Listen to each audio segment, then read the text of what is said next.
ni siku nyingine tena. Kama unavyoona mchakato wa jana ulifaulu.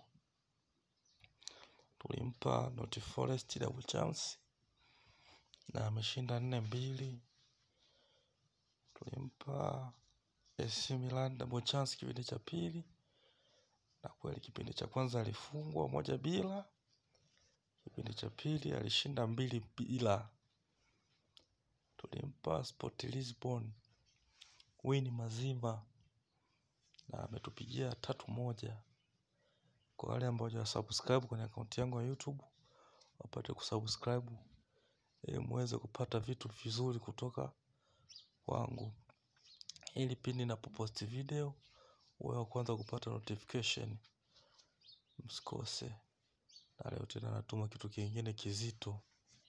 Asanteni kote mnanifuatilia.